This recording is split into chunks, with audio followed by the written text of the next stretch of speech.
Selamat sejahtera. Saya Mankaya Karsi dari kos DPG. Hari ini saya telah membentangkan tentang the roles of the kings in Malaysia and the function of the Conference of Rules. Introduction. Ini yang introduction. Introduction adalah Majlis Raja-Raja juga Majlis Raja-Raja atau Duba Bahasa Melayu. Majlis Raja-Raja Jawi. Malaysia ialah sebuah majlis yang terdiri daripada 9 raja-raja di negeri-negeri Melayu dan Gabina atau yang di-Pertuan Negeri yang lain, 4 negeri. Dia ditubuhkan secara rasmi oleh Perkara 38 Perlembagaan Malaysia dan merupakan satu-satunya institusi sedemikian di dunia menurut Perpustakaan Negara Malaysia. Tanggungjawab utamanya ialah pemilihan yang di-Pertuan Agong Raja dan timbalan yang di-Pertuan Agong yang berlaku setiap 5 tahun atau apabila jawatan itu kosong, sama ada melalui kematian, peletakan jawatan atau penyingkiran daripada jawatan. Seterusnya, dalam proses pemerintahan raja pemilihan adalah unit Majlis Raja-Raja juga memainkan peranan dalam meminda perlembagaan Malaysia dan beberapa dasar lain khususnya. Perkara-perkara yang telah berakar umbi iaitu yang berkaitan dengan status Raja-Raja, keistimewaan Bumiputera Pribumi. Lihat Perkara 153 Perlembagaan Malaysia, status bahasa Melayu sebagai bahasa kebangsaan dan klausa yang mengawal menggugurkan perkara tersebut. Selamat sejahtera. Nama saya Shani Ravi dari KOS DPG. Hari ini saya telah membentangkan tentang the role of the king in Malaysia and function of the conference rulers. Pertamanya, objektif. Tujuan kami menghasilkan video projek ini adalah untuk mengetahui tentang peranan raja-raja di Malaysia dan fungsi persidangan raja-raja dan mendapatkan maklumat, memberi kesedaran yang kefahaman yang jelas dan tepat kepada masyarakat, terutamanya generasi muda mengenai kepentingan sultan dan raja serta sejarah dan asal-usul keturunan mereka. Bertindak sebagai pusat rujukan dan repository bagi dokumen, data-data yang maklumat berkaitan raja-raja Melayu. Bertindak sebagai satu entiti yang bekerjasama dengan pihak-pihak yang berkaitan dan menggariskan polisi kepada masyarakat berkaitan dengan Raja-Raja Melayu. Menjelaskan tentang wasiat Raja-Raja Melayu yang menjadi nadi kepada roh semangat Melayu dalam jiwa masyarakat. Selamat petang, nama saya Linit Dragun daripada KOS DPG. Saya di sini untuk membentang tentang fungsi raja dan juga fungsi majlis raja-raja. So, bagi fungsi raja adalah, ini ialah keterangan kepada fungsi raja lah. So, raja berperanan sebagai ketua negeri di bawah perlembagaan negeri pada masa kini. Sistem kerajaan di negara kita dibahagikan kepada 13 buah kerajaan negeri dan sebuah kerajaan pusat kerana Malaysia merupakan sebuah negara persekutuan yang terdiri daripada 13 buah negeri. Setiap negeri mempunyai seorang raja atau sultan atau yang di-Pertua Negeri yang merupakan ketua seperti mana yang disebutkan dalam Perenggan 58 Suruhanjaya Raid. Yang di-Pertuan Besar akan menjadi ketua negeri tetapi dia mesti menjadi seorang pemerintah yang berperlembagaan. Fungsi dan bidang kuasa yang di-Pertuan Agong. Yang ini ada 4 contoh. Contoh pertama adalah kuasa eksekutif. Yang ini adalah Perkara 39 Perlembagaan 4 kuasa eksekutif kepada yang di-Pertuan Agong dan terlaktut kepada peruntukan undang-undang di Malaysia dan jadual kedua. Kuasa eksekutif dijalankan oleh menteri atau menteri-menteri yang diberi kuasa oleh Jema Menteri. Yang kedua, perkara 43, Perlembagan Persekutuan memperuntukkan bahawa YDPA hendaklah melantik sebuah jemaah menteri untuk menasihatkannya dalam menjalan peranannya. Yang ketiga, YDPA juga mempunyai kuasa dalam semua perkara di mana Parlimen membuat undang-undang di bawah senarai persekutuan dan senarai bersama dalam jadual ke-9 Perlembagaan Persekutuan serta setakat dalam perkara yang disebut dari perkara 93 hingga perkara 95 Perlembagaan Persekutuan. Yang ini adalah yang di Pertuan Agong boleh bertindak mengikut budi bicara dalam 3 fungsi perlembagaan, iaitu pertama ialah melantik seorang Perdana Menteri. Kedua ialah bersetuju atau tidak mempersetujui permintaan membuburkan Parlimen. Yang ketiga ialah meminta mesyuarat Majlis Raja-Raja diadakan semata-mata mengenai keistimewaan, kedudukan, kemuliaan dan kebesaran raja dan mengambil tindakan dalam mesyuarat itu. Yang kedua contoh ialah kuasa legislatif. Yang ini pertama adalah perkara 44 Perlembagaan Persekutuan yang di Pertuan Agong sebagai sebahagian daripada Parlimen. Yang kedua adalah perkara 45 Perlembagaan Persekutuan yang di Pertuan Agong berperanan untuk melantik senator ke Dewan Negara. YDPA melantik 2 orang senator untuk wilayah Persekutuan Kuala Lumpur dan seorang untuk wilayah Persekutuan Labuan dan Putrajaya serta mempunyai kuasa melantik 40 orang senator lain. Yang ketiga ialah perkara 55 Perlembagaan Persekutuan. YDPA boleh memanggil Parlimen bermesyuarat dari semasa ke semasa dan menagih sidang Parlimen.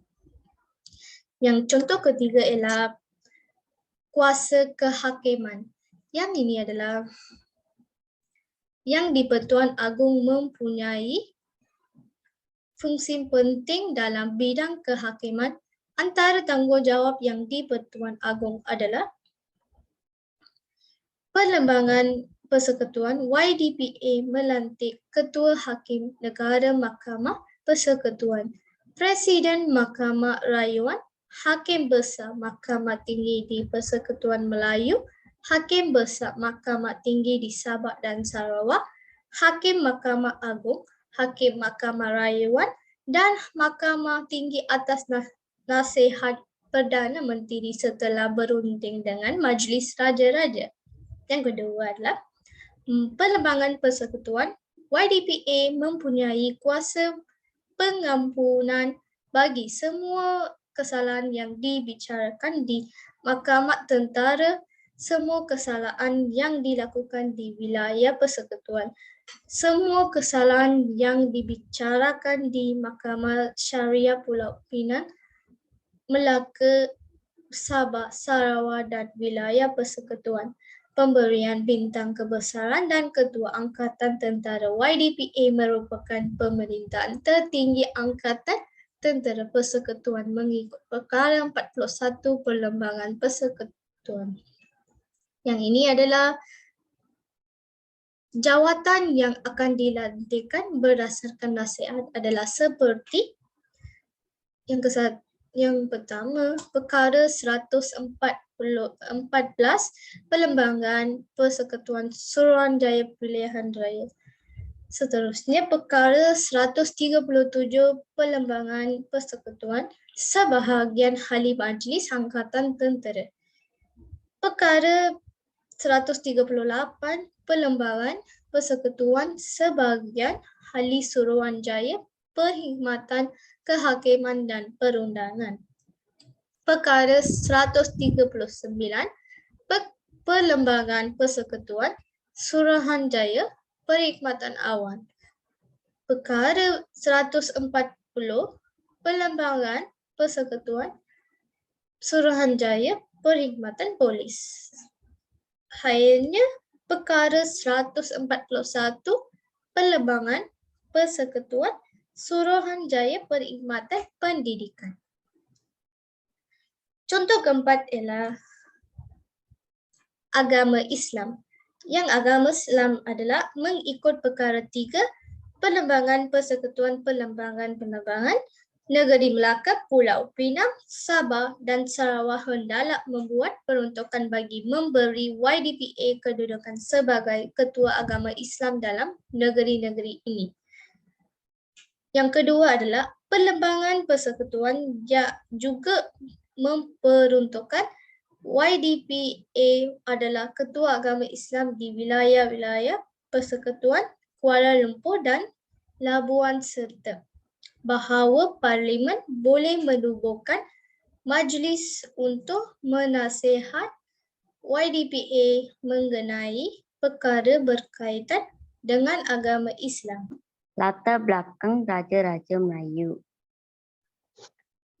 Latar belakang Raja-Raja Melayu adalah terdiri daripada dua kategori, Kerajaan Melayu Lama, Kerajaan Melayu Baru. Kerajaan Melayu Lama adalah terdiri daripada 5 negeri, iaitu Kedah, Brunei, Perak, Johor, Pahang. Kerajaan Melayu Baru terdiri daripada 5 negeri, Terengganu, Kelantan, Selangor, Negeri Sembilan, Perlis. Seterusnya, latar belakang Raja-Raja Melayu.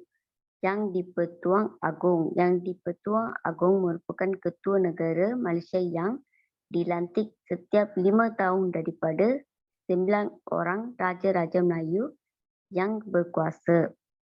Jawatan ini diperkenalkan pada 31 Ogos 1957 ketika Persekutuan Tanah Melayu merdeka daripada cacahan British. Setiap Raja-Raja Melayu bersetuju untuk memilih setiap daripada 9 orang raja untuk menjadi yang di-Pertuan Agong.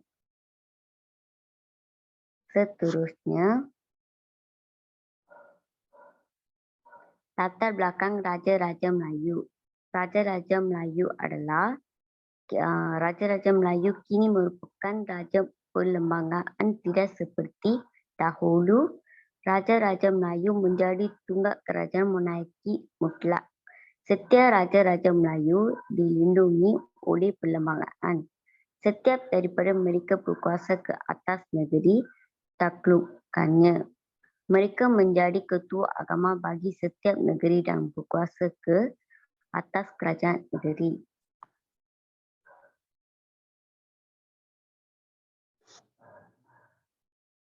Latar belakang Raja-Raja Melayu adalah 3. Pertamanya Sultan yang di-Pertuan Agong Raja. Sultan ada Kedah, Pahang, Perak, Johor, Terengganu, Kelantan, Selangor. Seterusnya yang di-Pertuan Besar Negeri Sembilan. Raja adalah Perlis. So, kepada yang fungsi Majlis Raja-Raja pula, Majlis Raja-Raja ditubuhkan secara rasmi pada tahun 1948 seiring dengan pembentukan Persekutuan Tanah Melayu. Majlis Raja-Raja merupakan tempat bagi semua raja dan yang di-Pertua negeri bertemu dan berbincang. Menurut perkara 38, yang pertama ialah Perlembagaan Persekutuan Majlis Raja-Raja adalah ditubuhkan mengikut peruntukan dalam jadual kelima. Conclusion. Yang conclusion ini